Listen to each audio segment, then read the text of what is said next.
Shallow copy tip copy क्या होता है? हाँ जी मैम। हम्म। चलो कॉपी वो कॉपी होती है जैसे इन दोनों का जो नेस्टेड ऑब्जेक्ट होता है ना, पर ट्रूथ वगैरह जो इन दोनों का रेफरेंस ना सेम होता है। हम्म। अगर आप कॉपी में कुछ चेंजेस करोगे तो वो चेंजेस ओरिजिनल में होंगे, लेकिन एक कॉपी में रेफरेंस दोनों के अलग अलग होते हैं। अगर कॉपी में चेंजेस करेंगे तो ओरिजिनल में कोई चेंजेस नहीं होगा। गुड।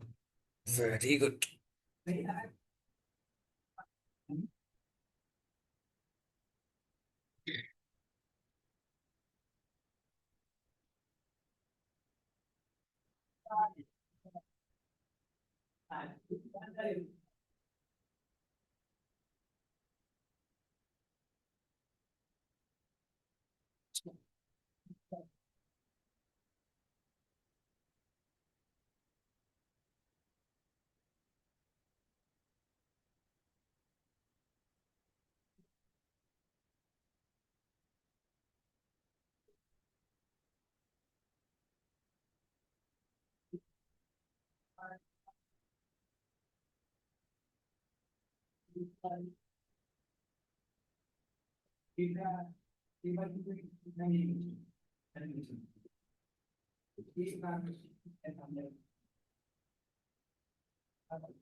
देखो guys, हम शुरू करते हैं आज से ऑब्जेक्ट ओरिएंटेड प्रोग्रामिंग। ठीक है, क्या होता है ऑब्जेक्ट ओरिएंटेड प्रोग्रामिंग? ठीक है, मल्टी थ्रेडिंग देख लिया था शायद हमने। हाँ, क्या multi-threading? चलो कोई नहीं, उसको बाद में देख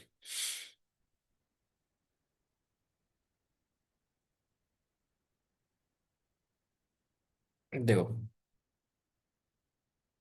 क्योंकि ऑब्जेक्ट ओरिएंटेड प्रोग्रामिंग कोई अलग से कंसेप्ट नहीं है, कोई अलग चीज नहीं है कि भाई नई चीज नई प्रोग्रामिंग सीखी है। अभी तक क्या होता था कि जो हमारा कोड है ना, हमने जो स्मॉलेस्ट यूनिट ऑफ कोड देखा था कि भाई जो ऑर्गेनाइज वे में था वो हमारा फंक्शन ही था। ठीक है, होता क्या है कि जो हमारे इंडस्ट्री रेडी कोड लिखे जाते हैं वो एक ऑब्जेक्ट ओरिएंटेड वे में होने चाहिए। कैसे? कोड रीयूजेबिलिटी का कंसेप्ट जो है ना, वहां पे फॉलो होना चाहिए। अगर एक कोड एक बार आप लिख चुके हो ना, दोबारा उसको आप वो नहीं करोगे, चार जगह पर नहीं लिखोगे सेम चीज। और ये तभी पॉसिबल है जब आप फंक्शन को वेल ऑर्गेनाइज मैनर में रखो। तो एग्जैक्टली में होता क्या है ऑब्जेक्ट ओरिएंटेड प्रोग्रामिंग, आप ही के कोड को, मैं कहूँ कि मैं आपको एक लॉजिक देता हूँ लिखने के लिए कि भाई स्ट्रिंग को रिवर्स कर दीजिए। ठीक है, और स्ट्रिंग को रिवर्स करने के लिए आप लॉजिक लिखते हो, मैं कहूँ कि भाई ये जो कोड ऐसा होना चाहिए वेल ऑर्गेनाइज मैनर में। अगर इसको हम इंपोर्ट करके लेके जाएं कहीं पे तो अच्छे से इंपोर्ट होना चाहिए, कोड दोबारा लिखने की जरूरत नहीं पड़नी चाहिए। और अगर फ्यूचर में इसको चेंज करना पड़े तो वो अच्छे से चेंज हो जाना चाहिए। ऐसा नहीं होना चाहिए कि अगर नेक्स्ट कोड अगर आपको आप देख रहा है, कोई डेवलपर को इतनी मेहनत करनी पड़ रही है आपके कोड समझने के लिए। ठीक है, so object oriented programming concept is a programming paradigm that allows abstraction through the concept of interacting entities. The programming works contradictory to conventional model. This is procedural, in which programs are organized as a sequence of commands or statements to perform. We can think of an object as an entity that resides in the memory, has its state, and it's able to perform some actions. More formally, objects are entities that represent instance of general abstract concept called classes.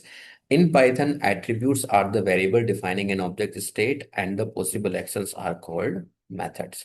अभी तक हम क्या कहते थे कि चलो इसको बाद में देखते हैं, पहले ऑब्जेक्ट ओरिएंटेड प्रोग्रामिंग का तीन कंसेप्ट देखते हैं। सबसे पहला रोबस्टनेस, दूसरा अडेप्टेबिलिटी, और तीसरा रीयूजेबिलिटी। ये किसी भी गाइस किसी भी सॉफ्टवेयर के, किसी भी एप्लीकेशन के तीन फंडामेंटल हैं जो हर किसी डेवलपर को फॉलो करने चाहिए, और ये तभी फॉलो हो सकते हैं जब आपका कोड एक वेल प्रोग्राम मैनर में हो। रोबस्टनेस का क्या मतलब होता है? हम्म, रोबस्टनेस का मतलब होता है कि एक ऐसी चीज जो हर सिचुएशन में एक कांस्टेंट वे में रहे, मतलब खराब ना हो, बिगड़े ना। ठीक है, लाइक जैसे कि आपके एटीएम सिस्टम्स होते हैं, आप गैस, लाइक कभी आप एटीएम सिस्टम में काम करना, कार्ड को चिप की तरफ से ना इंसर्ट करके दूसरी तरफ से इंसर्ट कर देना। क्या होगा? रीडिंग पे रीड नहीं करेगा, और वो क्या बोलेगा कि कार्ड में कुछ प्रॉब्लम है, इसे निकाल लो। आप बाहर निकाल लोगे, एटीएम फिर दोबारा से चलना शुरू हो जाएगा। ये होता है रोबस्टनेस। अगर हमने कोड इस वे में लिखा होता कि भाई अगर उसमें कार्ड चिप की तरफ से ही आया तभी चलेगा, अदरवाइज क्या हुआ, कोड ही फट गया, खत्म, एटीएम ही खत्म हो गया। तो इसका मतलब ये हुआ कि हर हाल में आपका जो प्रोग्राम है वो रिकवर करके उसी स्टेट में वापस आ जाए जिस स्टेट में उसे होना चाहिए, इवन विद अनएक्सपेक्टेड डेटा। तो वही बात यहाँ पे कह रहा है, इसी को बोलते हैं रोबस्टनेस, कि our program should run properly even with unexpected data. We needed to write to such a way that it handles complex programs and it can handle with unexpected data. Every developer develop application in such a way that application will correct output in all the scenarios. Our application will be robust, that is should capable enough for handling unexpected data that is not predefined. For example, if program is expecting a string and instead it will receive negative integer, then the program should be able to recover from the error gracefully. ऐसा नहीं होना चाहिए, तो इसके लिए मैंने आपको दो चीजें बताई थी। पहला एक्सेप्शन हैंडलिंग बताया था, जिसमें आप ट्राई एक्सेप्ट ब्लॉक यूज करोगे और अपने कोड को सही कर लो। सही है कि नहीं है? दूसरा तरीका क्या है कि प्रोग्राम ऐसे वे में लिखा जाना चाहिए जिस कोड की जरूरत है वही रन होना चाहिए।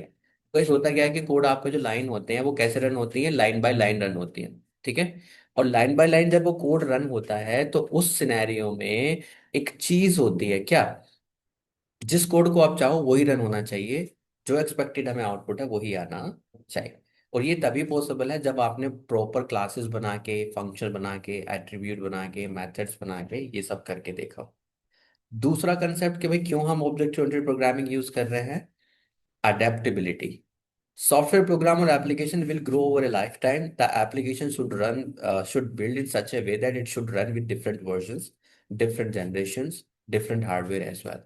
ऐसा नहीं होना चाहिए कि जरा सा कोड में चेंज करने बैठे तो भाई पूरा का पूरा कोड ही चेंज करना पड़ रहा है। This is not well organised. अगर मैं कह रहा हूँ कि भाई मुझे केवल फाइल सेव करते टाइम ये फाइल सीएसवी में सेव करनी है, अब इसका मतलब ये नहीं कि सारी की सारी लाइनों को पढ़ा जाए। तो हमारे पास एक फंक्शन होगा जिसके अंदर क्या होगा कि भाई एक फंक्शन होगा जो सीएसवी फाइल को स्टोर करता है, केवल उसी में जाके चेंज करेंगे, बाकी कोड ऐसे ही चलना चाहिए।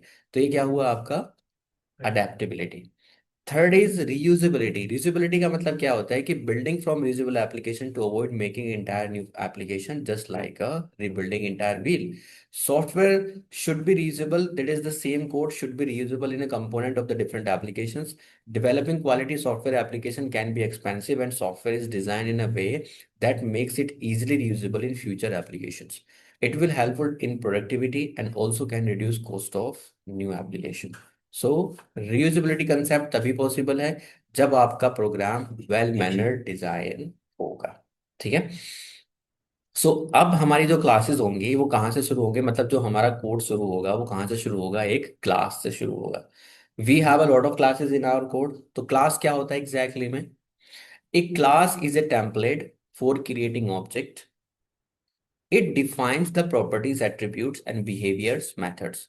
प्रॉपर्टीज एट्रीब्यूट्स का क्या मतलब होता है कि जब जितने भी वेरिएबल होते हैं अब आपके ग्लोबल स्कोप में नहीं रहेंगे। आप क्या करते हो, एक वेरिएबल बनाते हो, आप जैसे ही दूसरा वेरिएबल लेते हो वो क्या बन जाता है, ओवरराइड हो जाता है। जिसकी वजह से प्रॉब्लम क्या है कि अगर हम यहाँ पे लिखें x=1 और यहाँ पे लिखें x=2, तो x की वैल्यू क्या है, 2। क्यों, क्योंकि वो क्या हो गई है, ओवरराइड हो गई है। और ओवरराइड होने का रीजन क्या है, ये दोनों एक ही स्कोप में है, किसमें, ग्लोबल स्कोप में है। एक वेरिएबल एक स्कोप में एक ही नाम से रह सकता है, लोकल में तो रह सकता है कि भाई अगर हम लोकल वेरिएबल की बात करें, मैं यहाँ पे एक फंक्शन बना लूं और मैं कहूँ यहाँ पर x=20, 30, और ये क्या कर दे, रिटर्न x कर दे। तो अगर आप इसको फंक्शन को कॉल करो तो x की वैल्यू क्या रहेगी, 30 है। बट यहाँ पर x की वैल्यू क्या है, 2 है। ऐसा क्यों हो पाया, ऐसा इसलिए हो पाया क्योंकि ये x लोकल स्कोप में है। ठीक है, और ये कैसे में है, ग्लोबल। ग्लोबल स्कोप में। एक आपका मैंने इन एक और स्कोप बताया था जिसको हम क्या कहते हैं, इनक्लोज्ड स्कोप। अगर फंक्शन के अंदर भी एक फंक्शन और बना दिया जाए, ठीक है, रिटर्न 80, या जो भी आप इसको रिटर्न कराना चाहते हो। तो फिर ये जो स्कोप है यहाँ पे अगर हम देखते हैं x=60, ये जो स्कोप है ये भी लोकल है और ये भी लोकल है, और ये कैसा है, ग्लोबल है। ये अगर दो फंक्शन के साथ, अब जैसे ही दो फंक्शन हो जाते हैं हमारे नेस्टेड फंक्शन, तो इसको बोलते हैं हम इनक्लोज्ड स्कोप। क्या बोलते हैं, इनक्लोज्ड। और इसको क्या बोलते हैं, लोकल। हालांकि ये दोनों ही लोकल है, इसके लिए ये लोकल है और इसके लिए ये लोकल है।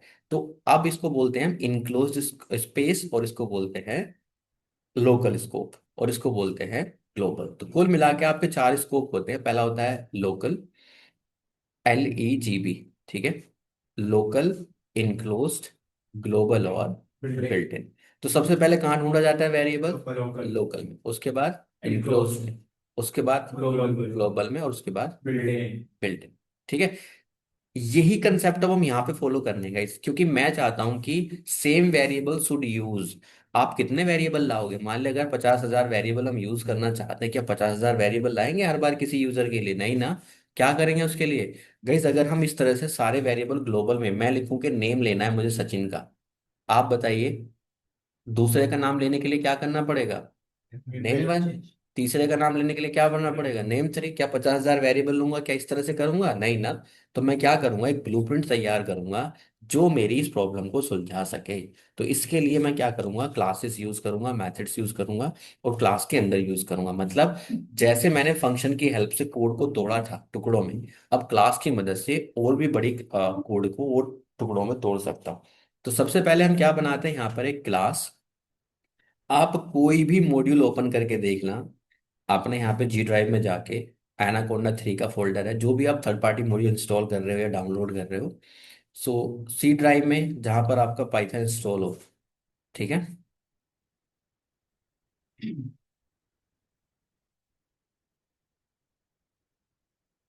ठीक है, जहाँ पर भी आपका पाइथन इंस्टॉल हो,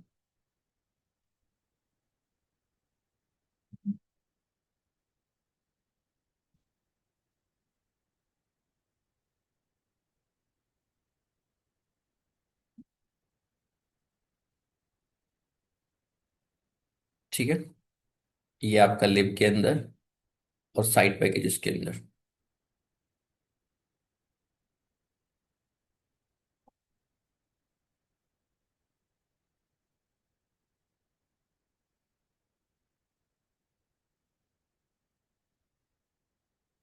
तो ये मॉड्यूल आपको ये दिख रहा है, सारे के सारे आप देखोगे ये आपके क्लासेस के अंदर ही लिखे हुए हैं, एक ऑब्जेक्ट ओरिएंटेड प्रोग्रामिंग के अंदर ही लिखे हुए हैं। ठीक है, आप ये इसके मॉड्यूल्स हैं, इनके अंदर बिल्ट इन ये इस तरह से डॉट पी वाई फाइल है।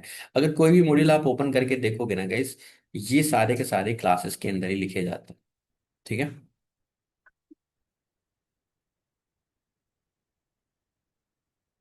इवन मैं आपको एक काम करता हूँ,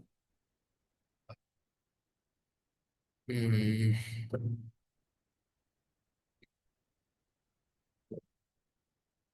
कोई मॉड्यूल हमने इंस्टॉल किया हो।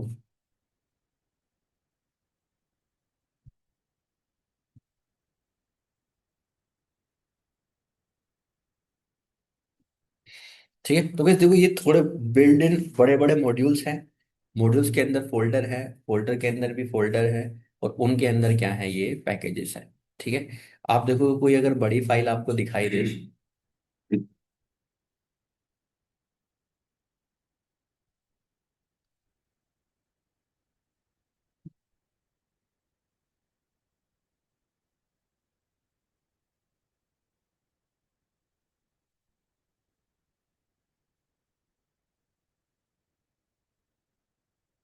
ठीक है, देखो जैसे ये मॉड्यूल लिखा हुआ है, इसने मॉड्यूल को देखो क्लास बना के लिखा है, यहाँ पे क्लास लिखा है और उसके बाद क्लास बनाया है और इन क्लासेस से इसको इनहेरिट किया है।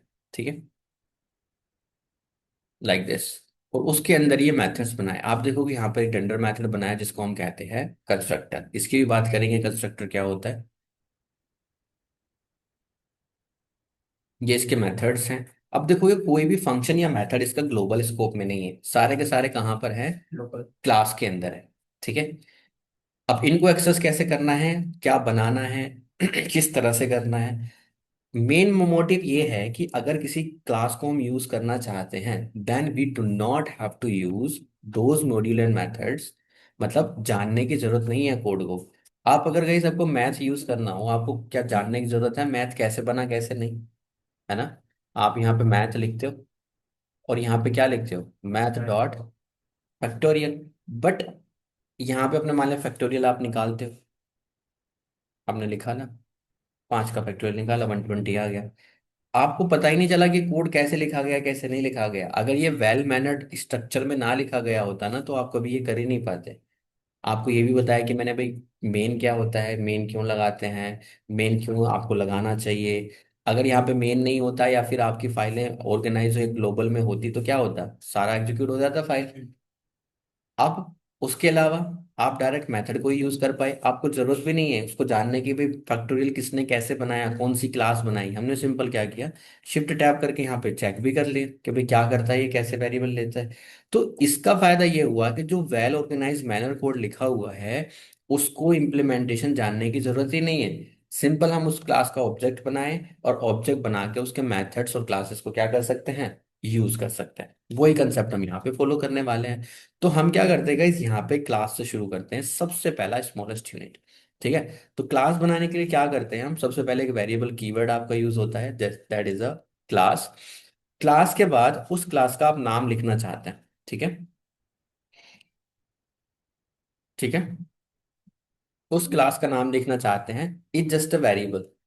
आप इसको कैपिटल में लिख लो स्मॉल में लिख लो, बट रिकमेंड यही होता है कि आप कैपिटल में लिखो इसको, सो दैट हम डिस्टिंग्विश कर पाए कि ये क्लास है या फिर एक नॉर्मल मॉड्यूल है।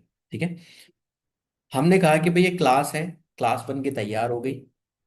अब जो कोड लिखेंगे हम सारा का सारा इस क्लास के अंदर लिखेंगे, सो दैट ये वेरिएबल आपके ग्लोबल स्कोप में नहीं रहेंगे। हमने इसको रन किया गाइस।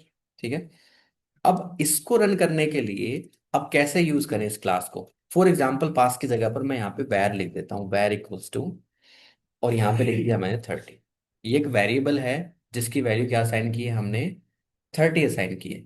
अगर हम इस क्लास को यूज करना चाहते हैं तो हमें क्या करना पड़ेगा?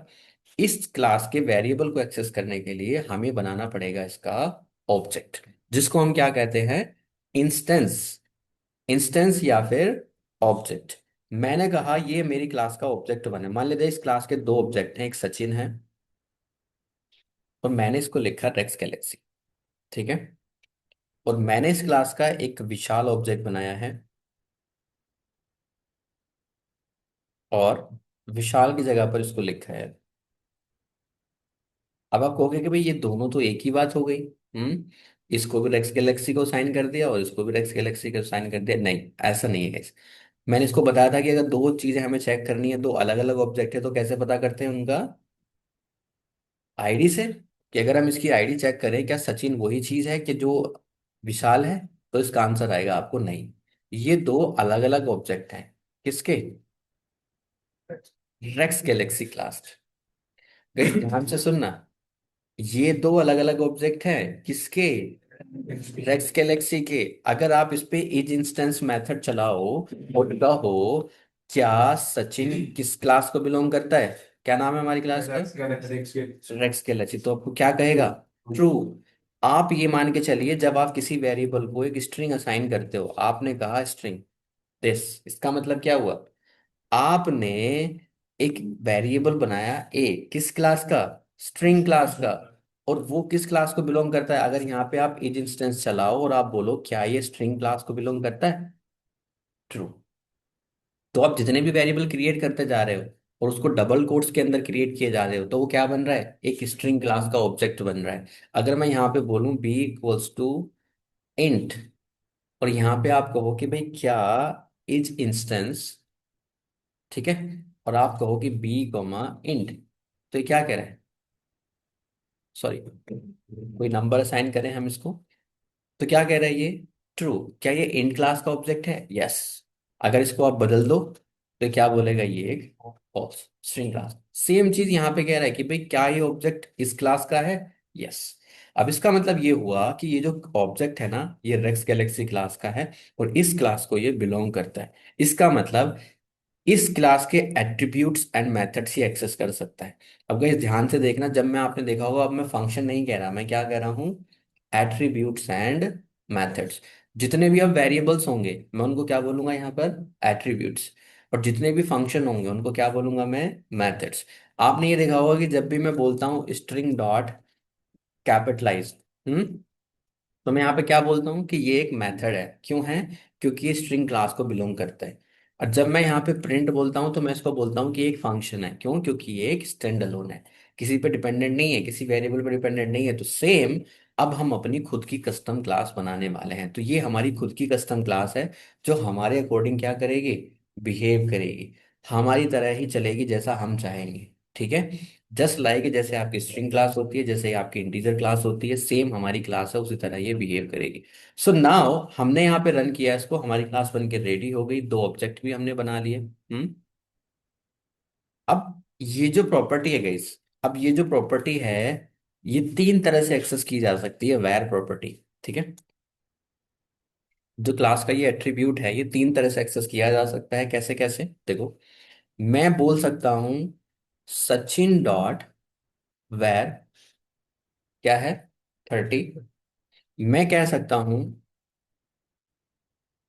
विशाल डॉट वेर 30, या फिर रेक्स गैलेक्सी डॉट वेर 30। तो ये प्रॉपर्टी, एक्चुअली ये प्रॉपर्टी है किसकी? ये प्रॉपर्टी है गाइस, किसकी प्रॉपर्टी है? ये क्लास की प्रॉपर्टी है, ये किसी इंस्टेंस की प्रॉपर्टी नहीं है। इंस्टेंस मतलब जो ऑब्जेक्ट आपने क्रिएट किया है उसकी प्रॉपर्टी नहीं है। अब आपको बता दूं प्रॉपर्टी कैसे पता करते हैं। आप तीन मेथड लगाइए, print Rex Galaxy dot underscore dictionary. Guys होता क्या है कि ये अपनी एक डिक्शनरी मेंटेन करते चलेंगे। डिक्शनरी पढ़ना क्यों जरूरी है? इसीलिए पढ़ना जरूरी है क्योंकि जो वेरिएबल होते हैं या फिर जो क्लासेस होती हैं या अदर डेटा ऑब्जेक्ट जो होते हैं, वो अपने डेटा को मेंटेन करने के लिए या तो लिस्ट यूज करते हैं या फिर टपल यूज करते हैं या फिर डिक्शनरी यूज करते हैं। तो ये क्या कह रहा है कि इसके पास इतनी प्रॉपर्टी है। आप देखोगे इसके पास वेर प्रॉपर्टी दिख रहा है आपको, बट वहीं पर अगर आप कहो कि भाई मुझे उसकी प्रॉपर्टी दिखाइए, किसकी? सचिन की। Sachin dot underscore dict.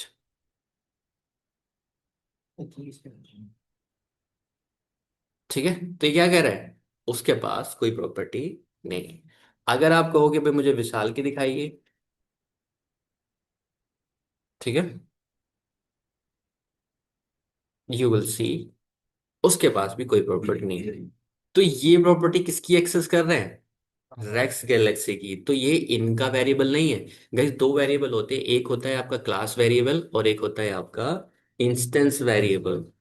अब इंस्टेंस वेरिएबल के पास, जो हमारा इंस्टेंस है उसके पास अपना कोई वेरिएबल नहीं है, कोई एट्रीब्यूट नहीं है।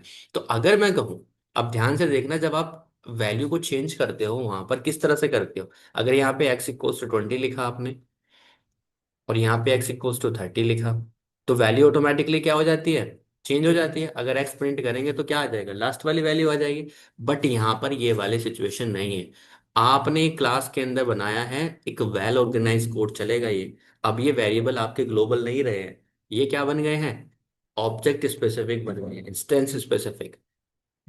अब मैं यहाँ पे कहने लगूं आपसे, चलो ठीक है, मैं कहूं कि भाई Sachin dot var equals to, मैंने यहां पे कर दिया 1000, ठीक है। तो अब बताइए कि इसकी वैल्यू चेंज हो जाएगी वेर की? अगर मैं सचिन डॉट वेर को क्या करता हूं, कहाँ गया, ये रहा, तो क्या आता है? 30 आता है, जो कि इस वैल्यू को क्या करता है, ये एक्सेस करता है। बट गाइस ऐसा नहीं होगा। ये क्या करेगा? सचिन डॉट वेर अगर हम कर दें, क्या सचिन डॉट वेर की वैल्यू चेंज हो जाएगी? हम्म, हो गई। सचिन डॉट वार की वैल्यू चेंज हो गई, क्या विशाल डॉट वार पे उसका कोई फर्क पड़ेगा? नहीं। वो अभी भी किसकी प्रॉपर्टी एक्सेस कर रहा है? Racks Galaxy. क्या रेक्स गैलेक्सी डॉट वार पे कोई फर्क पड़ेगा? नहीं पड़ेगा। ठीक है। अब इसका ये हुआ क्या फिर गाइस? इसका मतलब क्या हुआ? इसका मतलब ये हुआ कि इस इंस्टेंस ने एक अपना वेरिएबल और खड़ा कर लिया है, ठीक है। तो अगर हम बोले यहाँ पर Sachin dot underscore dictionary, then you will see यहाँ पर क्या आ गया? इसने एक अपना वेरिएबल क्रिएट कर लिया है। वहीं पर अगर विशाल का आप चेक करोगे, तो विशाल अभी भी किसकी प्रॉपर्टी एक्सेस कर रहा है? Class variable. समझ में आया? इसलिए देखो कितना फायदा हुआ कि भाई आप एक ही वेरिएबल को कितनी बार यूज करे जा रहे हो और वो कभी भी आपस में क्या नहीं कर रहे हैं, ओवरराइड नहीं कर रहे हैं वैल्यू को। अगर हम यहाँ पे कह दें कि भाई विशाल डॉट, अगर हम क्लास की प्रॉपर्टी को चेंज कर दें तो उसको क्लास से ही आप चेंज कर सकते हो। यहाँ पे आप Rex Galaxy dot var equals to लिख दो कि भाई ये हमने कर दिया 5000। तो अब क्या होगा? क्या सचिन डॉट वेर की वैल्यू चेंज होगी? नहीं होगी। क्यों नहीं होगी? क्योंकि वो पहले अपने ही इंस्टेंस वेरिएबल को एक्सेस करेगा। बट क्या विशाल की प्रॉपर्टी चेंज होगी? यस। क्यों? क्योंकि उसका कोई वेरिएबल नहीं है, वो किसकी प्रॉपर्टी एक्सेस कर रहा है? Racks galaxy. और रेक्स गैलेक्सी वैल्यू आप क्या कर चुके हो? चेंज कर चुके हो। क्लियर है? तो हमेशा क्या होता है कि जितने भी वेरिएबल्स होते हैं वो क्या कर लेते हैं, उसका एक नया इंस्टेंस वेरिएबल क्रिएट कर लेते हैं। फॉर एग्जाम्पल, एक अच्छा और क्लास में हम एग्जाम्पल समझे, इन दोनों वेरिएबल को ही समझते हैं। अब गाइस यहाँ पे हम इसको वेरिएबल को क्रिएट करना चाहते हैं, ठीक है। वी क्रिएटेड, हमने लिखा सचिन डॉट, दोबारा से मैंने साइन कर दिया सब कुछ। मैंने लिखा Sachin dot name equals to, उसका नाम क्या है? सचिन, ठीक है। सचिन डॉट लैंग्वेज उसकी क्या है? पाइथन, मैंने लिखा Sachin dot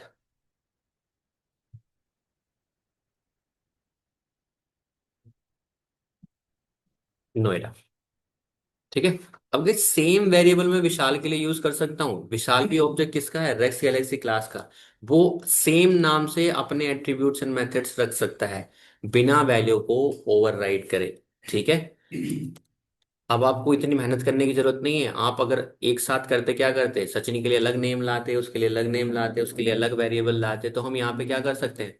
Vishal dot name equals to विशाल। ठीक है। विशाल डॉट लैंग्वेज, मान लीजिए उसकी लैंग्वेज जावा है। ठीक है। यहाँ पे, ठीक है। और Vishal dot, hmm, equals to that. तीनों वेरिएबल मैंने अलग अलग दे दी गए, तीन वैल्यू दे दी। अगर आप इनका चेक करना चाहो कि भाई किसके पास प्रॉपर्टी है, तो अगर आप देखोगे, print Sachin dot underscore dictionary, उसके पास अपनी प्रॉपर्टी है। ठीक है। एट्रीब्यूट्स हैं, प्रिंट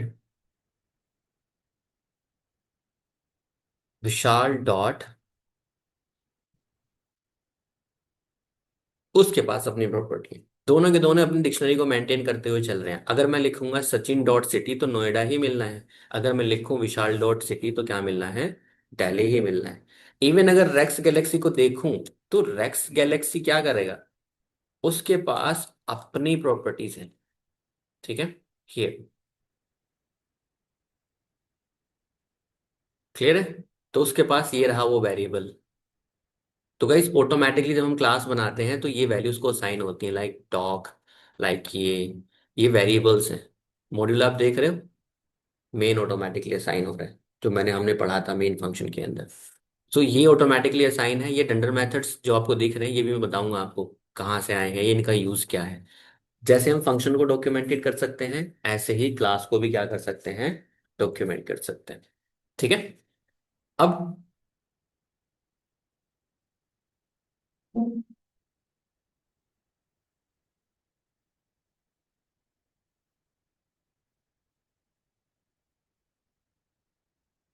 ठीक है।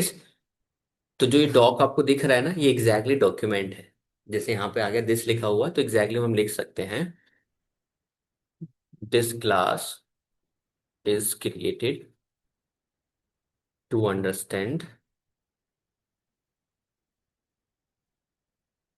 क्लासेस। ठीक है। तो this is just a documented, आप देखोगे वो डॉक्यूमेंट जो आपने यहाँ पे लिखा है वो यहाँ पे मेंशन आ गया। इसका आपको पता ही है ये क्या होता है। ठीक है। बाकी एट्रीब्यूट्स आपको पता ही है, उसके पास वेरिएबल है।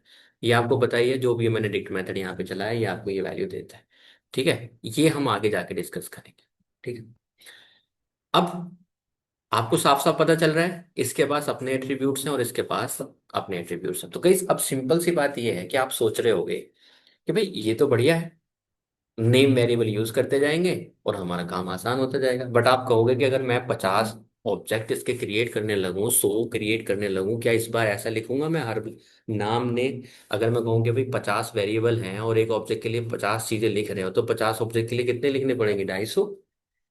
तो ऐसा नहीं है। इसके लिए वो हम क्रिएट करेंगे क्या? कंस्ट्रक्टर। कंस्ट्रक्टर क्या होता है? कंस्ट्रक्टर होता है, आपने देखा लिस्ट कंस्ट्रक्टर में कहता हूँ, डबल कंस्ट्रक्टर में कहता हूँ, तो यहाँ पर कस्टम क्लास के कंस्ट्रक्टर हो रखते हैं किसी भी ऑब्जेक्ट को क्रिएट करने के लिए।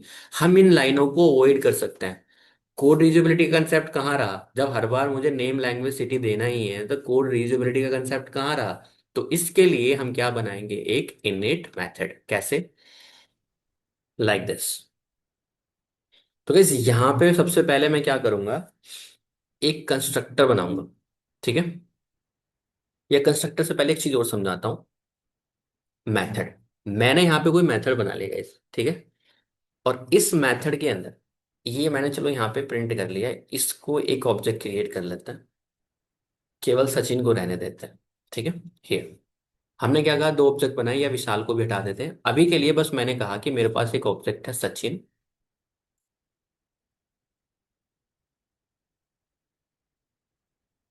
ठीक है। सचिन ऑब्जेक्ट बनाया इस क्लास का, जो कि उसको क्या वेरिएबल असाइन किया मैंने, ये 3 वेरिएबल असाइन कर दिए।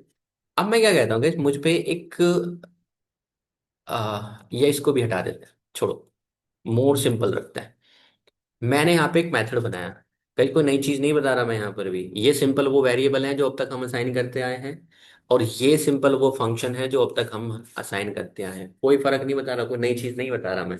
इसीलिए बोला था मैंने कि आपके variables, function, keywords, data type, list, tuple, set, dictionary, जिनके कोर कंसेप्ट क्लियर होते हैं वही ऑब्जेक्ट समझ सकते हैं ओरिएंटेड प्रोग्रामिंग, बाकी नहीं समझ में आता है। ठीक है। डेफ, मैंने यहाँ पे एक फंक्शन बनाया कि ये डिटेल प्रिंट करेगा। ठीक है, किसकी प्रिंट करेगा, किसी ऑब्जेक्ट की डिटेल प्रिंट करेगा। अब यहाँ पर हमने इसको रन किया, रन किया। रन करने के बाद हम कह रहे हैं कि कुछ रिटर्न करेगा। ये क्या रिटर्न करेगा, ये करेगा एक स्ट्रिंग रिटर्न, और जिसके अंदर ये बोलेगा हाय सचिन। ठीक है, या फिर सचिन नहीं बोलेगा, इसको बस हाय प्रिंट कराते हैं बस। ठीक है। अब आपने एक क्लास बनाई, क्लास के अंदर उसकी डॉक्यूमेंटेशन क्रिएट की, डॉक्यूमेंटेशन के अंदर एक उसका क्लास वेरिएबल क्रिएट किया, यहाँ पर आपने एक वेरिएबल क्रिएट किया। ठीक है, सॉरी, एक मेथड क्रिएट किया। गई this is now will be mention method. ठीक है, इसको बोलेंगे एट्रीब्यूट और इसको बोलेंगे मेथड। हालांकि यह एक वेरिएबल है और ये एक फंक्शन है, तो इसको बोलेंगे एट्रीब्यूट और इसको बोलेंगे method. Attribute and methods. Okay.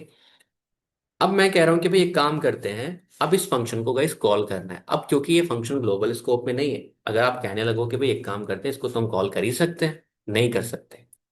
क्यों नहीं कर सकते? क्या अगर मैं कहूँ कि भाई यहाँ पे क्या ये वैल्यू ग्लोबल स्कोप में है? नहीं है। क्या जो वैर आपने लिखा है क्या स्कोप में है? नहीं है। ये साफ साफ मना कर देगा कि भाई वैर आपने कहीं पे डिफाइन नहीं किया है, ना ही आपने ये फंक्शन कहीं पे डिफाइन किया है, तो इसका लॉजिक कोई नहीं है, क्योंकि ये क्लास का पार्ट है।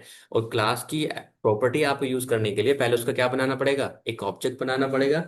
और ऑब्जेक्ट की मदद से हम उसको क्या करेंगे, एक्सेस करेंगे। इसीलिए बोला जाता है ऑब्जेक्ट ओरिएंटेड प्रोग्रामिंग। ठीक है। अब मैं यहाँ पे कहता हूँ कि सचिन डॉट, अगर आप टैब करके देखोगे ना गाइस, ये आपको देखते हो जब टैब आप करते हो तो ऑटोमेटिकली आपको कुछ चीजें दिखाई देती हैं वहां पर। तो यही चीज अब आपको दिखाई दे रही है। ये कह रहा है कि ये वैर एक स्टेटमेंट है, और डिटेल प्रिंट एक फंक्शन है जो आपकी क्लास को बिलोंग करता है। इस इंस्टेंस से आप ये पता कर सकते हो कि कौन सी क्लास का क्या है, ऑब्जेक्ट है। अगर मैं वैर करूं, सिंपल सी बात है कि इस वैर प्रिंट हो जाएगा। अगर मैं इस फंक्शन को कॉल करना चाहूँ तो ये फंक्शन कॉल हो जाएगा। डायरेक्ट कॉल नहीं होगा, किसकी मदद से होगा, ऑब्जेक्ट की मदद से। अब ये क्योंकि गाइस कोई यहाँ पे लेता नहीं है वेरिएबल, कोई मेथड लेता है, कोई आर्गुमेंट नहीं लेता, और हम भी कोई आर्गुमेंट यहाँ पे नहीं दे रहे। अब मैं इसको अगर कॉल करूँ तो आप देखोगे रेक्स गैलेक्सी ये कह रहा है कि takes 0 potential argument but 1 was given. क्या हमने कोई दिया? नहीं। क्या हमने दिया यहाँ पे कुछ? नहीं। इसका मतलब क्या हुआ, कुछ ना कुछ तो गड़बड़ होगी कहीं पे, जो ये वेरिएबल यहाँ पे नहीं है बट यहाँ पे मांग रहा है। तो इसका मतलब क्या हुआ कि ऑटोमेटिकली क्या होता है, जब कभी भी हम किसी ऑब्जेक्ट की मदद से किसी मेथड को कॉल करने की कोशिश करते हैं, तो पहला ऑब्जेक्ट वो खुद उसमें चला जाता है। किसमें? फंक्शन के अंदर, मेथड के अंदर। ठीक है। और उसको हम किसी वेरिएबल से हैंडल करना चाहते हैं। तो ये वेरिएबल कुछ भी हो सकता है। अगर मैं कहने लगूं यहाँ पर ए 10, आप देखोगे हाई प्रिंट हो गया। इसका मतलब क्या हुआ, ऑटोमेटिकली ए के अंदर क्या चला जाएगा। अगर आप यहाँ पे प्रिंट ए करो, हम्म, तो ये क्या कह रहा है, कुछ आ रहा है आपको, दिखा रहा है कुछ वैल्यू ये। बट इस तरह से नहीं। अब मैं आपको बताता हूँ ये होता क्या है। देखो, ये इसको हैंडल करते हैं हम किसके साथ, सेल्फ। इंटरव्यू का सबसे important question, what is self. Self क्या होता है ऑब्जेक्ट ओरिएंटेड प्रोग्रामिंग के अंदर? भाई सेल्फ इसके नाम से ही पता चल रहा है, सेल्फ का मतलब क्या है, खुद। और यहाँ पर सेल्फ कौन है, सचिन। अगर यहाँ पर विशाल होता, ठीक है, और विशाल भी किसका ऑब्जेक्ट होता, रेक्स गैलेक्सी का, और आप चलाते क्या, विशाल डॉट डिटेल प्रिंट, तो यहां से क्या होता, ये वेरिएबल इसके अंदर कौन चला जाता, विशाल चला जाता। इस टाइम पे विशाल चला जाएगा और इस टाइम पे कौन जाएगा, सचिन चला जाएगा। मतलब ये हम फॉलो कर रहे हैं कोड रीयूजेबिलिटी का कंसेप्ट। सेम मेथड हर किसी ऑब्जेक्ट पे रन होना चाहिए। सेम मेथड जो कि हमारा डिटेल प्रिंटर है, वो हर ऑब्जेक्ट पे रन होना चाहिए, बिना किसी ऑब्जेक्ट के लिए मेथड को दोबारा क्रिएट हो। अगर आप इसको विशाल पे चलाओगे, ठीक है, डॉट डिटेल प्रिंट,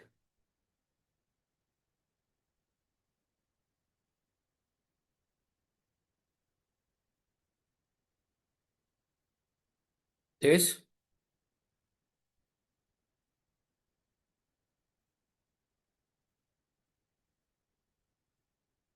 ठीक है, तो ये आपका आउटपुट आ गया है।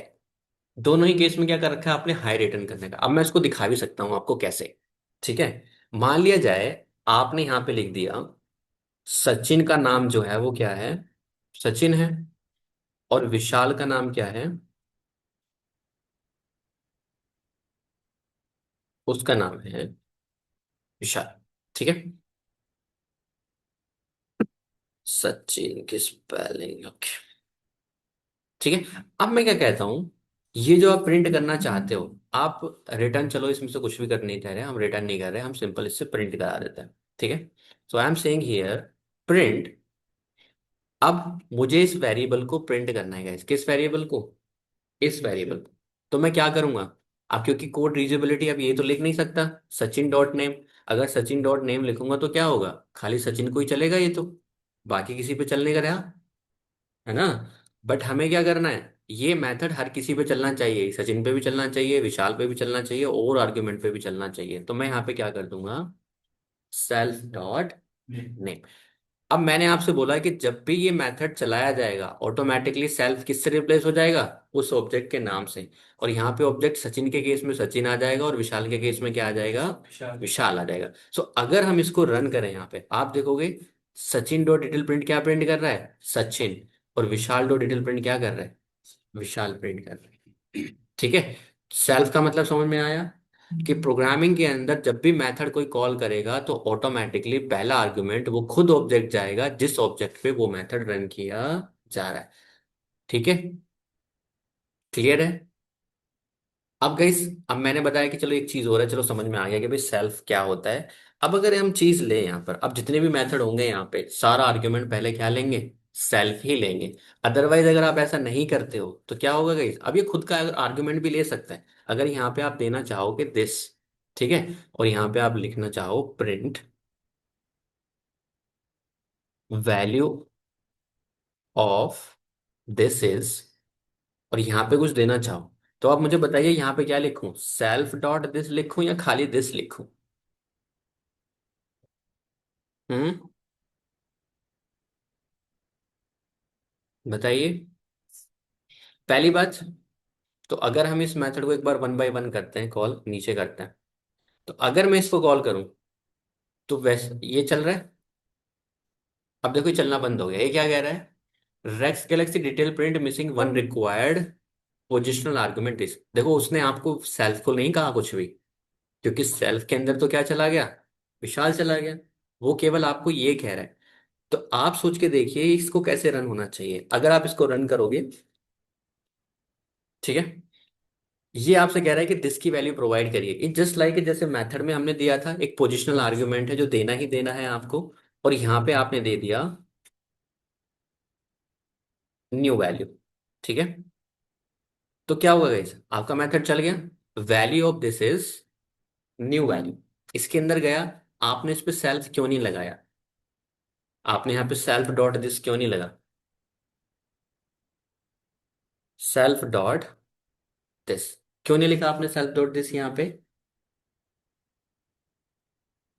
क्योंकि गाइज ये जो आपका वेरिएबल है ना, ये इंस्टेंस का वेरिएबल नहीं है, ये एक ऐसा वेरिएबल है जो आपको मेथड कॉल पे मिला है, ये इंस्टेंस को बिलोंग नहीं करता है। तो अगर आपकी इसको डिक्शनरी आप चेक करोगे, सचिन की, आप लोग यहाँ पे Sachin dot underscore dict, then you will see इसके पास केवल नेम सचिन है, उसके नाम का कोई दिस वेरिएबल नहीं है, इसलिए हम इसको डायरेक्ट एक्सेस करेंगे ना कि सेल्फ डॉट दिस से। क्लियर है ये चीज। आप मेथड के अंदर आप यहाँ पे कुछ भी कर सकते हो गाइस। आप स्टार देना चाहो, आप कोई यहाँ से इस तरह देना चाहो, आप किसी वैल्यू को ऐसे करना चाहो, यहाँ पे एक और न्यू करना चाहो, तो वट एवर यू वांट आप इस तरह से दे सकते हो। उन पे कोई फर्क नहीं पड़ने वाला है। ठीक है। तो ये जो मैंने आपको मीनिंग बताए हैं वो सही है, मुझे पता है आधी क्लास में भी 5 से 6 लोगों को नहीं पता होगा ये क्या चल रहा है यहाँ पर। ठीक है। तो गाइस आगे का इसमें नेक्स्ट कंस्ट्रक्टर क्या होता है। अब जैसे कि एक प्रॉब्लम हमारी यहाँ पे ये क्रिएट हो रही है, क्या, कि जब हम वेरिएबल के आर्गुमेंट को यहाँ पे दे रहे हैं, ठीक है, तो ये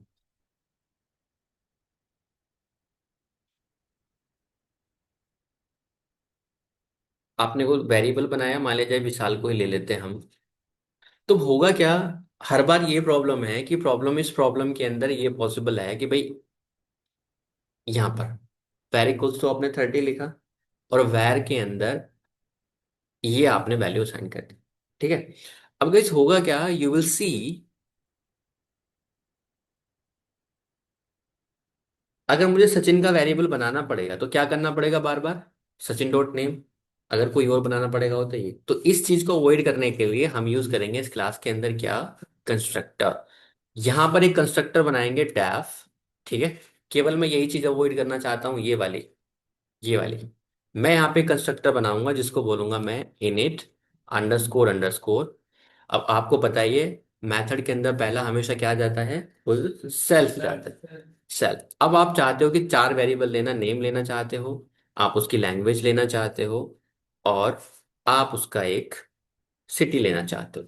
वैसे बस इसको लिखने का तरीका बदल रहा हूँ और कुछ नहीं कर रहा, सिटी। बस मैं यहाँ पे क्या लिखूंगा, आप यही तो लिखते हो, Vishal dot name equals to Vishal. तो मैं यहाँ पे क्या लिख दूंगा, self dot name equals to name, और self dot language to,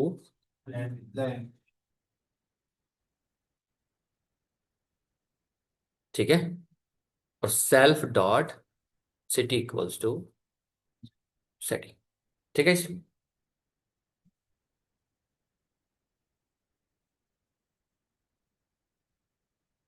gas clear है ये बात।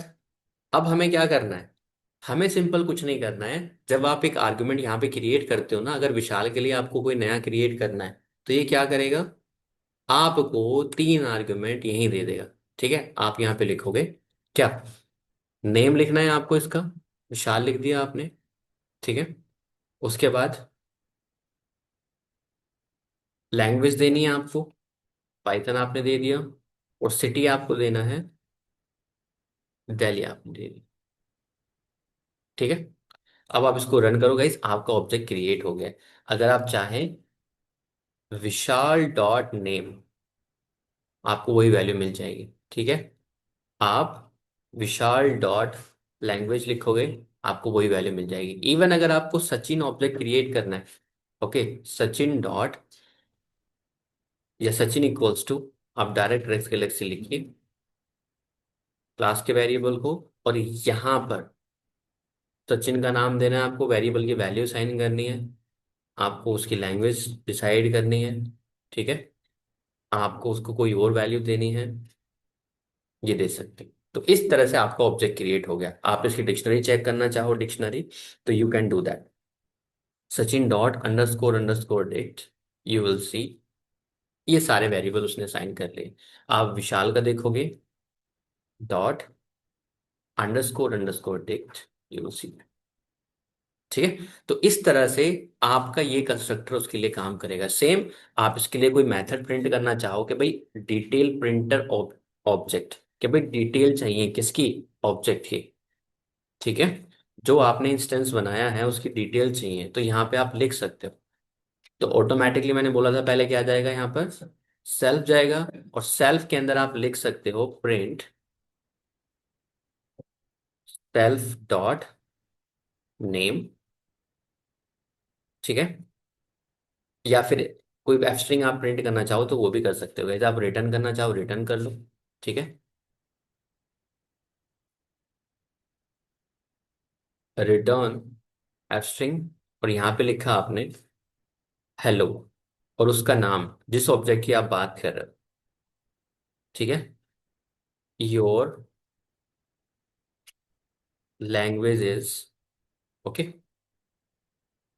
यहाँ पे आपने लिख दिया self dot language, okay, and city is self dot city, ठीक है। और गाइस अगर कोई वेरिएबल थर्ड यहाँ पे देना हो, कोई वेरिएबल देना हो, तो हम यहाँ पे दे सकते हैं अपॉइंटेड। मान लिया पोजीशन प्रोवाइड कर दें कि क्या पोजीशन रही है उसकी कंपनी में, देन वी कैन से यहाँ पे आप योर पोजीशन इज,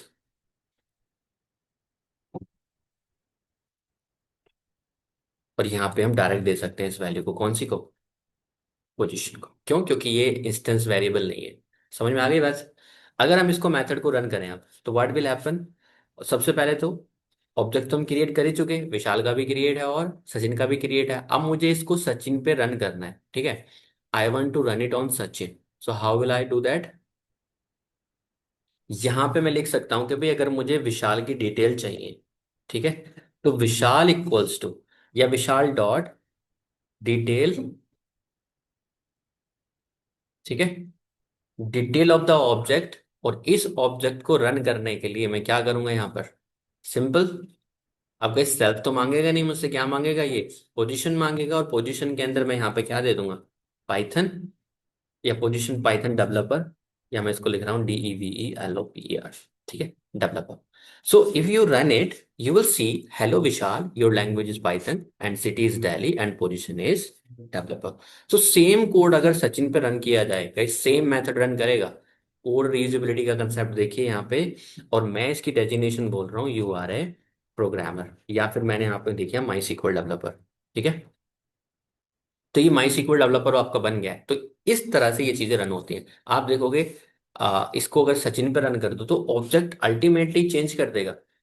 सचिन की लैंग्वेज कौन सी है, जावा, और सिटी कौन सी है उसकी, जो भी आपने लिखा होगा, सिटी इज न्यू, जो क्या लिखा, हाँ पे न्यू लिख दिया है यहाँ पर, and your position is my SQL developer. So you will सी, देखो कितना अच्छा हुआ, कितने वेरिएबल एक साथ ही क्रिएट हो गए, और एक मेथड सब पे रन हो रहा है सारे ऑब्जेक्ट के ऊपर।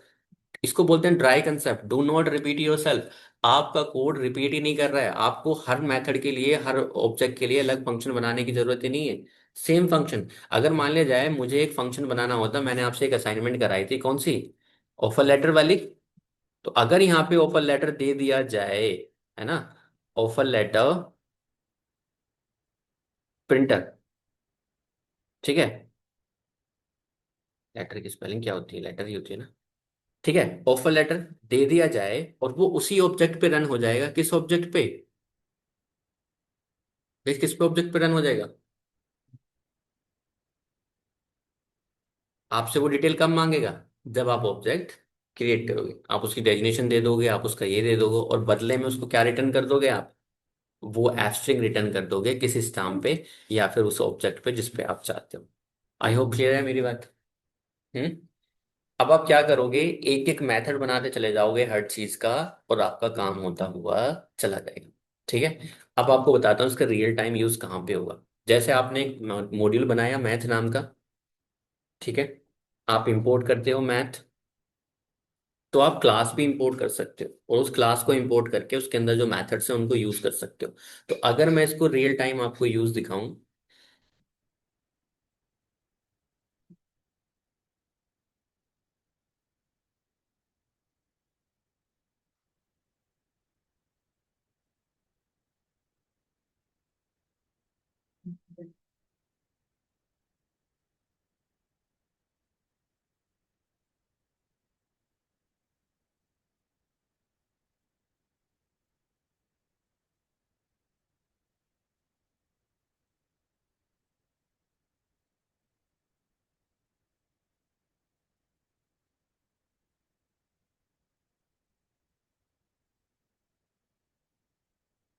देखो,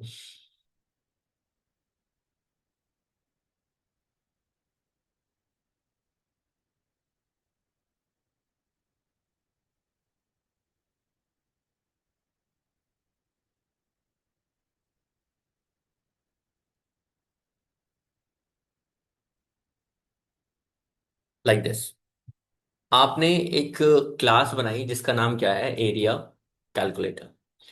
आप उसमें कंस्ट्रक्टर में कुछ नहीं ले रहे guys, क्योंकि कंस्ट्रक्टर में मोस्टली हम उस वैल्यू को लेते हैं कि जो आपको हर ऑब्जेक्ट के लिए यूज करनी हो, ठीक है। अब आपने पूरा का पूरा, मैं आपसे बोलता है कि क्वेश्चन बनाइए, एक रेक्टेंगल एरिया कैलकुलेट करने का एक प्रोग्राम बनाइए, स्क्वायर करने का कैलकुलेट बनाइए, सर्कल का एरिया कैलकुलेट करने का, ट्राइंगल का एरिया, और बाकी के सारे जितने भी यहाँ पे दिए हुए हैं उनका एक कैलकुलेट करने का प्रोग्राम बनाइए। सो कि जो कितना एक वेल ऑर्गेनाइज कोड है। आपने एक क्लास बनाया, क्लास के अंदर उस क्लास का नाम दिया, एक आपने यहाँ पे कंस्ट्रक्टर बनाया, अगर कोई ऑब्जेक्ट क्रिएट होता है तो डायरेक्टली हमें ऐसे लिखना पड़ेगा। एंड आफ्टर दैट यहाँ आप कह रहे हो कि भाई रेक्टेंगल एरिया, अगर ये फंक्शन मेथड कॉल किया जाता है तो सिंपल, आप उसका एक इस क्लास का एक ऑब्जेक्ट बना सकते हो, और उस ऑब्जेक्ट की मदद से ये सारी की सारी चीजें उसमें क्या कर सकते हो, यूज कर सकते हो। आप इसके इस मेथड को कॉल कर सकते हो, इस मेथड को कॉल कर सकते हो, इस मेथड को कॉल कर सकते हो। अगर इस मेथड को कॉल करते हो तो आपसे वो क्या मांगेगा, बेस 1 बेस 2 और हाइट मांगेगा। आप इस मेथड को कॉल करते हो तो आपसे मेजर एक्सेस मांगेगा और माइनर एक्सेस मांगेगा। इस मेथड को कॉल करते हो तो आपसे रेडियस मांगेगा और एंगल डिग्री मांगेगा। तो आपका कोड इतना वेल मैनेज्ड है, बस आपको एक काम करना है, क्या करना है, इस क्लास का एक ऑब्जेक्ट क्रिएट करना है, और ऑब्जेक्ट क्रिएट करने के बाद उस ऑब्जेक्ट पे कोई भी वैल्यू को रन कर देना है, किसी भी मेथड को। तो this is how the things work here, कि आपका पूरा का पूरा कोड इस वे में काम करता है, ठीक है। दूसरा तरीका क्या हो सकता है, आप सारी की सारी वैल्यू यहाँ पे देना चाहते हो। गाइस होता क्या है, ये सारे के सारे डिफॉल्ट आर्ग्यूमेंट सेट कर दिए आपने। अगर आप यहाँ पे ये नन का यूज कहाँ पे होता है, देखो नन का यूज असली यहाँ पे होता है कि अगर आप चाहो कंस्ट्रक्टर के अंदर सारी वैल्यू क्या कर दी है आपने, नन असाइन कर दी है, कि जब ऑब्जेक्ट क्रिएट होगा तभी आप वैल्यू को प्रोवाइड कर दो, लेंथ इक्वल्स टू 5 और विड्थ इक्वल्स टू 10। अगर आप रेक्टेंगल क्रिएट कर रहे हो तो इसका मतलब क्या हुआ, रेक्टेंगल का ऑब्जेक्ट बनाते टाइम ही रेक्टेंगल के अंदर जो जो चीजें चाहिए लाइक दिस। हालांकि I will not recommend this method कि आप सारी की सारी चीजें वहां पे नन कर रहे हो, but this is also the way. Hmm, कि भाई, क्योंकि ये तरीका ज्यादा बेटर है, क्यों, क्योंकि ये मेथड स्पेसिफिक है, कि भाई अगर ट्राइंगल का एरिया कैलकुलेट किया जाए तो बेस और हाइट चाहिए। तो हमें कैसे पता चलेगा कि भाई ये इसमें क्या चाहिए क्या नहीं चाहिए, तो अगर मेथड पे पता चल रहा है तो दैट इज बेटर। हम्म, क्यों, क्योंकि मेथड आपको साफ साफ बताएगा, जब आप डॉक्यूमेंटेशन पढ़ोगे तो वहां पे शिफ्ट टैब बता देगा कि भाई इसमें क्या क्या चाहिए। बट यहाँ पे हम क्या कर रहे हैं, सारी की सारी वैल्यू को नन असाइन कर रहे हैं, और यहाँ पे अगर वैल्यू आती है तो वो क्या साइन हो जाएगी, आपके हिसाब से साइन हो जाएगी। अगर वैल्यू नहीं आती है तो नन तो साइन है ही। हम्म, और यहाँ पर हमने कोई वैल्यू साइन नहीं की, चाहे तो मेथड कॉल पे दे दो उन वैल्यू को, और चाहे आप उसको कंस्ट्रक्टर कॉल पे दे दो। तो यहाँ पे कंस्ट्रक्टर कॉल पे नहीं है, मेथड कॉल पे है, और यहाँ पे कंस्ट्रक्टर कॉल पे है, मेथड कॉल पे नहीं है, ठीक है। और तीसरा तरीका क्या कर सकते हैं आप इसमें, ये भी एक तरीका दे रखा है यहाँ पे, हालांकि वही है सेम टू सेम ये तो। आप ये दे सकते हैं कि भाई अगर लेंथ और विड्थ हर किसी में चाहिए तो क्या कर सकते हो, अलग क्लास बना सकते हो, ठीक है। मान लिया जाए एक क्लास ये बना दी जाए, उसके अंदर ये मेथड हो गया आपका। दूसरी क्लास बना दी जाए, हर क्लास के पास अपना कंस्ट्रक्टर हो सकता है। एक क्लास स्क्वायर है, एक क्लास रेक्टेंगल है, एक क्लास सर्कल है, एक क्लास ट्राइंगल है, एक क्लास टेपराइज्ड है। ये क्या होता है इस पैरेललोग्राम क्या होता है, पहले साइड इक्वल होती है, पहले कि साइड मैं इसको भूल गया कैसे बनता है ये। 11 11,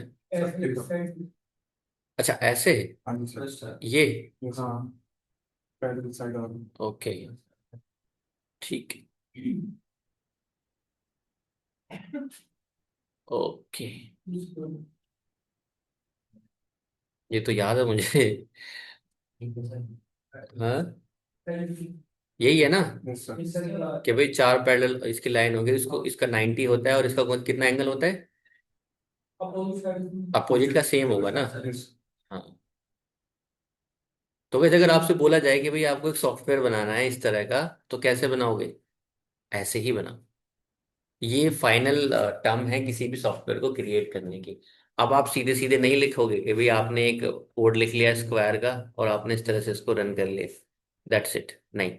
अब मैं आपको कोड लिख के भी दिखाऊंगा कि किस तरह से रन करना है आपको कोई प्रोग्राम। तो जितने ही 50 क्वेश्चंस हैं अब उनको आपको बदल के लिखना है। कैसे लिखना है? मैंने आपसे बोला था पहले नॉर्मल लॉजिक लिखना है, उसके बाद मैंने क्या बोला था आपसे, फंक्शन से लिखना है। अब आपको वो क्लास से लिखना है। ठीक है। अब ऐसे भी होंगे ना, तो किसी ने मैसे लिखा था ना ही फंक्शन से लिखा था, और क्लास से तो क्या लिखोगे आप? तो फिर भी मेरा काम है बताने का, मैं बता दे रहा हूँ। ठीक। मैंने अब जो पहला क्वेश्चन था शायद रिवर्स का था या जो भी था गाइस, ठीक है। क्वेश्चन नंबर 1 की बात करते हैं। तो दो तरीके से उसको सॉल्व करना है। यही तरीका है सीखने का, इसके अलावा और कोई तरीका नहीं है। आप सोचो कि लेक्चर पढ़ लूंगा किसी और के, नहीं होगा उससे। ठीक है।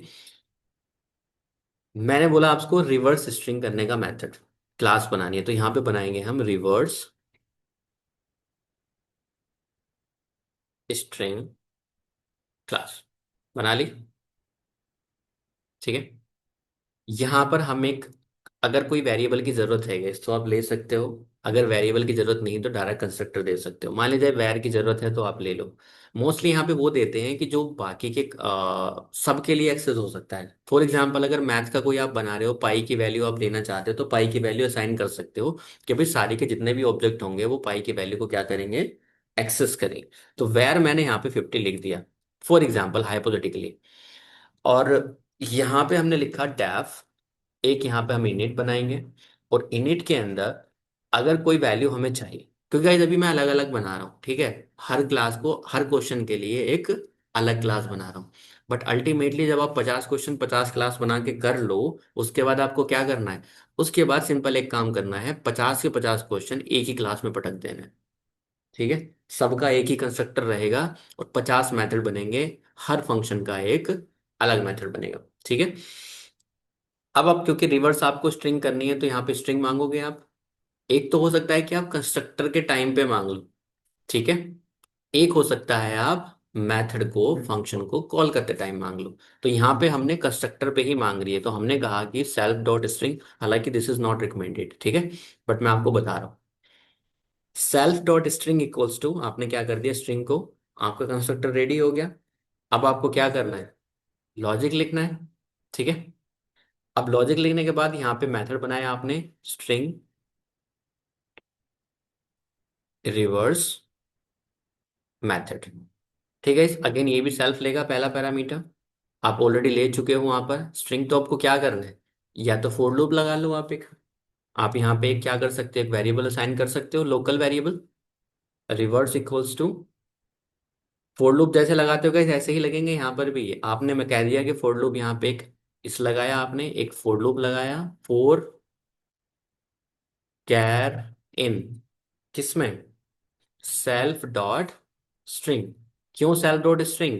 क्योंकि कहाँ से आया है वो, कंस्ट्रक्टर से वेरिएबल आया है। तो सेल्फ डॉट स्ट्रिंग आप क्या करोगे, reverse equals to char plus, यही होगा। हम्म। गाइस यही होगा कि नहीं होगा? होगा। और यहाँ पे क्या रिटर्न कर दोगे, रिवर्स। ठीक है। आपकी क्लास बन के रेडी हो गई। अब आपको ये क्लास यूज करनी है। ठीक है। क्लास यूज करने के लिए मैंने पहले बताया था, क्योंकि क्लास हमें रीयूजेबल बनानी है। अगर मैं इस कोड को इंपोर्ट करना चाहूँ तो इंपोर्ट भी होना चाहिए। तो मैं क्या लगाऊंगा यहाँ पे, एक मेन फंक्शन।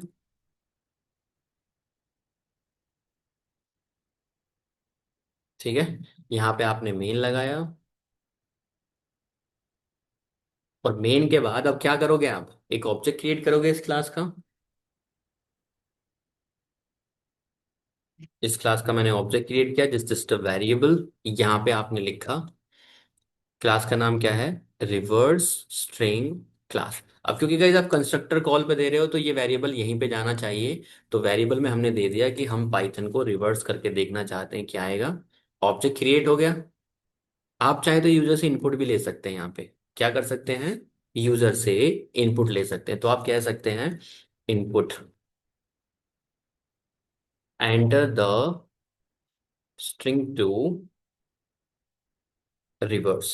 ठीक है। वो यहाँ पे इनपुट देगा, और उस इनपुट को आप यहाँ पे ले सकते हैं, यूजर अंडरस्कोर इनपुट, और यहाँ पे आप लिख सकते हैं। और इनपुट लिखने के बाद पाइथन को उससे किससे रिप्लेस कर देंगे, यूजर अंडरस्कोर इनपुट। ठीक है। अब क्योंकि आपको इसको रन करना है, प्रिंट करना है, क्योंकि वैल्यू आप रिटर्न कर रहे हो, तो यहाँ पे आपको प्रिंट लगाना पड़ेगा। और प्रिंट के बाद क्या करोगे, ऑब्जेक्ट रिवर्स आपने बना लिया, रिवर्स ऑब्जेक्ट डॉट, और डॉट के बाद आप क्या लिखोगे यहाँ पर, उस मेथड का नाम। अगर टैप करोगे तो ऑटोमेटिकली वो बता देगा, कह रहा है कि ये मेथड रन हो सकता है, ये स्ट्रिंग रन हो सकता है। कैसे देखना, स्ट्रिंग रन हो सकता है, ये रन हो सकता है, और ये रन हो सकता है, then you can run it. आप इसको कॉल करोगे क्योंकि मेथड है, और आपको आउटपुट मिलना चाहिए। तो यहाँ पे आपने लिखा पाइथन। क्लियर। आप कोई मैसेज प्रिंट करना चाहते हो, यहाँ पे आप मैसेज प्रिंट कर सकते हो लाइक दिस, डिस्प्ले पे स्क्रीन पे देखने के लिए यहाँ पर print reverse string is done. यहाँ पे आपने लिखा पाइथन रिवर्स स्ट्रिंग इज, यहाँ पे एंड इक्वल्स टू आप लिखना चाहोगे भी जो भी वैल्यू आए।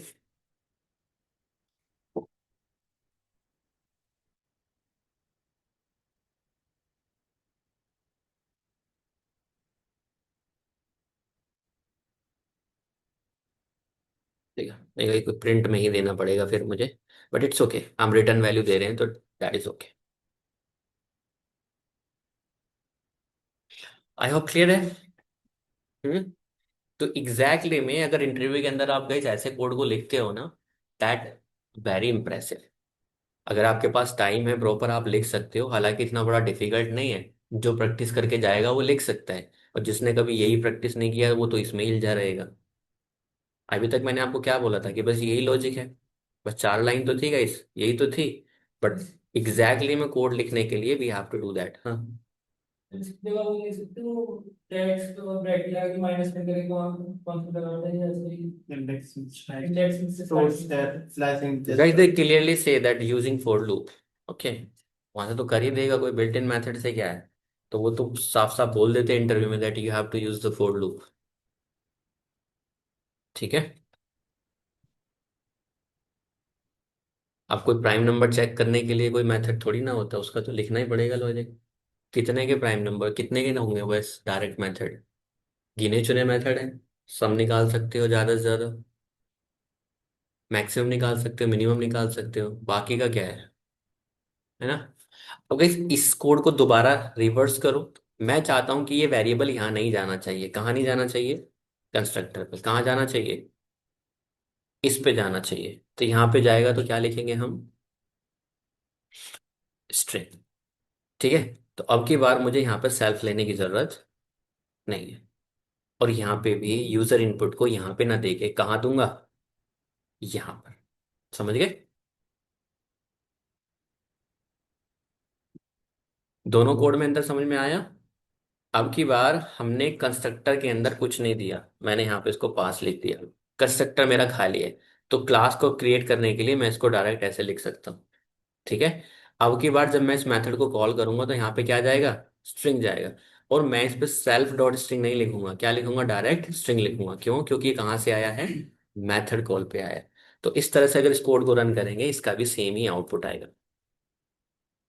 समझ गए।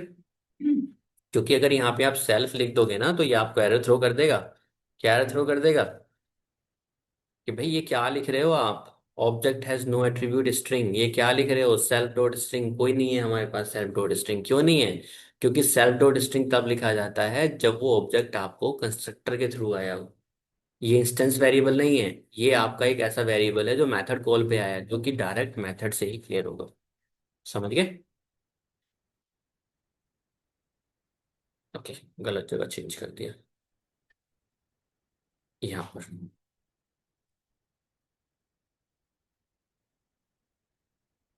ठीक है। तो आपको 50 के 50 क्वेश्चन जितने भी मैंने दिए हैं, आपको सारे ऐसे ही करने हैं। लॉजिक आपका किसके अंदर जाएगा, फंक्शन के अंदर। अब गाइस इसके अंदर अभी काम खत्म नहीं हुआ है। क्लास के अंदर ये हम आगे का कस्टम, इसमें STR भी बनाना है, REPR भी बनाना है, खुद के ऑपरेटर प्लस भी बनाने हैं, डंडर मेथड्स भी बनाने हैं। आप ये समझ के चलिए, जो भी आप यहाँ पे यूज करते हो, लाइक प्लस ऑपरेटर आप यूज करते हो, माइनस आप यूज करते हो, आप greater than equals to use करते हो, तो एग्जैक्टली में ये सारे के सारे डंडर मेथड्स ही करने पड़ेंगे आपको। आपका ऑब्जेक्ट नहीं जुड़ सकता। आप जब A इक्वल्स टू ये जोड़ देते हो सचिन, ठीक है, और B इक्वल्स टू विशाल लिखते हो या सचिन टू लिखते हो या जो भी लिखते हो, ए प्लस बी लिखते हो, तो ये जुड़ जाता है ना। भाई दो ऑब्जेक्ट बने किस क्लास के, स्ट्रिंग क्लास के, दोनों जुड़ गए। क्या आपके जुड़ जाएंगे? नहीं जुड़ेंगे। सचिन प्लस विशाल आपका नहीं जुड़ेगा। क्या बोलेगा? ऐसे नहीं जुड़ सकते ये। इसके लिए क्या बनाना पड़ेगा? अपना खुद का ऐड मेथड बनाना पड़ेगा। तो आगे बहुत सी चीजें हैं, आप ये मत समझना कि बस क्लास के अंदर एक कंस्ट्रक्टर होता है और बस ये होता है, नहीं। इसके अंदर आपके डेकोरेटर्स होते हैं जो हम नेक्स्ट क्लास में पढ़ेंगे। इसके अंदर आपका STR मेथड होता है, REPR मेथड होता है, LEN मेथड होता है। जितने मेथड हम बनाएंगे खुद से बनाने पड़ेंगे अब, क्योंकि ये हमारी कस्टम क्लास है। और बाकी जो हमारे ये वेरिएबल्स होते हैं ना, ये हमारे किसी क्लास को बिलोंग करते हैं। तो हम किसी और क्लास की रीयूजेबिलिटी के कोड को देख रहे हैं। तो उसने जिसने प्लस मेथड को ऐसे बनाया होगा, गाइस ध्यान से देखना। अगर मैं A+2+, ये क्यों नहीं जुड़ रहा है? ये इसलिए नहीं जुड़ रहा है क्योंकि ये इंटीजर क्लास को बिलोंग करता है, और ये, और आप देखो कुछ ऐसे सा नहीं आ रहा है वेरिएबल, ये कुछ इसी तरह से नहीं आ रहा है। हाँ, rex galaxy and rex galaxy, यहाँ पे क्या आ रहा है? Int and string. ये क्या कह रहा है? ये दोनों ऑब्जेक्ट एक ही क्लास के हैं, रेक्स गैलेक्सी के, हैं कि नहीं? और ये किसका है? ये इंटीजर का है, और ये किसका है? स्ट्रिंग का है। आपको वही एरर आ रहा है कि नहीं आ रहा है? तो इसलिए अगर आपको प्लस ऑपरेटर लगाना है दो ऑब्जेक्ट के बीच में, तो हमें क्या करना पड़ेगा? अपना खुद का प्लस ऑपरेटर यहाँ पे मेंशन करना पड़ेगा। अब आपके प्लस काम नहीं करेंगे बाकी की तरह, ठीक है। इंटरनली वो काम करेंगे कि मान लीजिए आप स्ट्रिंग और इंटीजर को जोड़ रहे हैं, स्ट्रिंग प्लस इंटीजर, तो इंटरनली वो काम करेंगे। बट अगर डायरेक्ट ऑब्जेक्ट पे आप ऑपरेशन लगाओगे अपने वाले पे, तो आपको दिक्कत होगी। गाइस यहाँ तक कोई क्वेश्चन हो तो पूछिए। और मुझे इतना भी पता है, जिन लोगों के कंसेप्ट क्लियर नहीं है डिक्शनरी के या मेथड्स के या स्ट्रिंग्स के, उन्हें प्रॉब्लम आई होगी। ठीक है। किसी को ये समझ में नहीं आया होगा ये क्या लिखा है। किसी को ये नहीं समझ में आया होगा कि यहाँ पे स्ट्रिंग यहाँ पे ऐसा क्यों गया है। किसी को ये नहीं समझ में आया कि यहाँ पे बिना प्रिंट के आउटपुट नहीं आ रहा है। तो ये छोटे छोटे कंसेप्ट हैं जो आपने पीछे मिस किए होंगे, क्लास हल्के में ली होगी जिन्होंने। यहाँ से आगे दिक्कत होने वाली है आपको। ठीक है। तो आज की क्लास में इतना ही है। कोई क्वेश्चन हो तो पूछ लो। सर ये प्रीवियस में बेसिकली क्या काम करता है, डिफॉल्ट वैल्यू प्रोवाइड करता है कि क्या करता है? कौन? इन्हें जो कंस्ट्रक्टर बनाया है, हम्म। तो वो बेसिकली क्या काम कर रहा है, इन्हें डिफॉल्ट वैल्यूज प्रोवाइड करता है इंस्टेंस मेंबर्स को इनिशियलाइज करके या जो वैल्यू आप यहाँ पे देते हो कंस्ट्रक्टर को बनाते टाइम, ठीक है। गाइस इसका मतलब क्या है? जब A=, आप सचिन लिख रहे हो, इसका मतलब क्या है? आप A वेरिएबल को सचिन वैल्यू असाइन कर रहे हो, मतलब एक वैल्यू कंस्ट्रक्ट कर रहे हो। तो सेम यही बात कह रहे हैं कि भाई हमारी जो रिवर्स स्ट्रिंग क्लास है, हम उसका एक ऑब्जेक्ट क्रिएट कर रहे हैं जो सारे के सारे इन मेथड को यूज कर सकता है। तो एग्जैक्टली हम वेरिएबल को ही वैल्यू असाइन कर रहे हैं। जो हमने वैल्यू यहाँ पे वेरिएबल दिए होंगे, उन वैल्यू को वेरिएबल को असाइन कर रहे हैं वैल्यू को। तो हमने यहाँ पे लिखा सेल्फ डॉट स्ट्रिंग, कि भाई जो हमारा सचिन ऑब्जेक्ट है उसको एक स्ट्रिंग की वैल्यू असाइन कर रहे हैं। तो value of direct global scope में रख के हमने क्या किया है, कंस्ट्रक्टर के थ्रू वैल्यू को असाइन किया।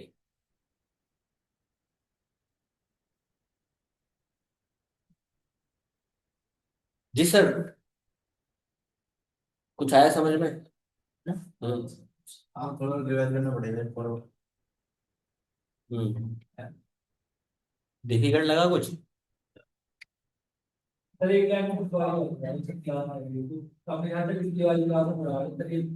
क्या सर ये इफ नेम इक्वल्स टू पढ़ाया? तो बड़ी बहुत 1 घंटे का, पूरा 1 घंटा पढ़ाया था। 1 घंटे से कम में नहीं समझा पाऊंगा इसे। फाइल हैंडलिंग से पहले ओएस वाली क्लास में वीडियो देखिए, पूरा 1 घंटे का टॉपिक था। आपको 2 मिनट में कैसे बता दूंगा मैं? मतलब आज का तो अब आने कोई चलिए नहीं, मैं दोबारा से देख लूंगा रिकॉर्डिंग। टाइम टेकन है, पूरा 1 घंटे का टॉपिक है, 2 मिनट में नहीं समझा पाऊंगा। यूट्यूब पे है सर, जो आपने यूट्यूब पे मैं डालने वाला हूँ, 1-2 दिन में डाल दूंगा उसको।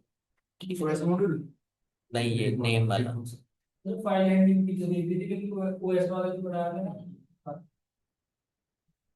क्लास अटेंड करिएगा, इस बिना क्लास अटेंड नहीं होगा। आपने ठीक है।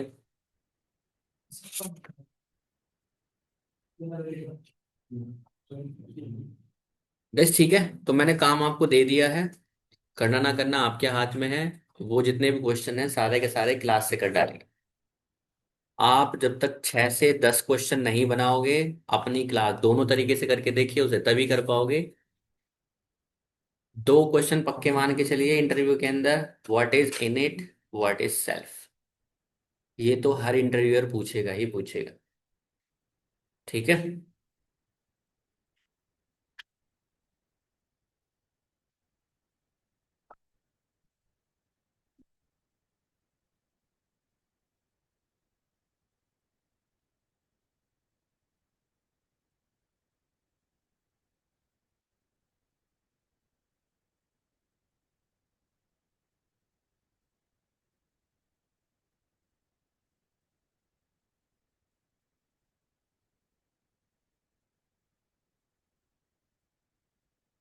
तो फिर नेक्स्ट क्लास में हम पढ़ेंगे व्हाट इज डेकोरेटर। डेकोरेटर के बाद पाइथन के इनबिल्ट डेकोरेटर जो होते हैं, property decorator, static method decorator, class method decorator, और आपका alternative class method as a alternative constructor. And time बचा तो I will let you know multithreading as well. ठीक है। यहाँ से आगे टॉपिक सारे एडवांस हैं, तो देखते हैं। ठीक है। और most probably guys I need only 2 more classes, इस संडे को और नेक्स्ट सैटरडे संडे। ठीक है। तो उसके बाद कुछ ऐसे टॉपिक्स हम डिस्कस करेंगे लाइक रेगुलर एक्सप्रेशन, जो काम आ सकता है आप लोगों के फ्यूचर में। तो करिकुलम आपका इतना ही है। ठीक है। तो एब्स्ट्रैक्ट बेस क्लास भी बताना है, मतलब ऑब्जेक्ट ओरिएंटेड प्रोग्रामिंग तो पूरा ही पढ़ाऊंगा मैं आप लोगों को, छोड़ना नहीं है कुछ भी। तो कोई क्वेश्चन हो तो आप पूछ सकते हो नेक्स्ट क्लास में। ओके। बट पढ़िए, बिना पढ़े नहीं होगा। सर एरे का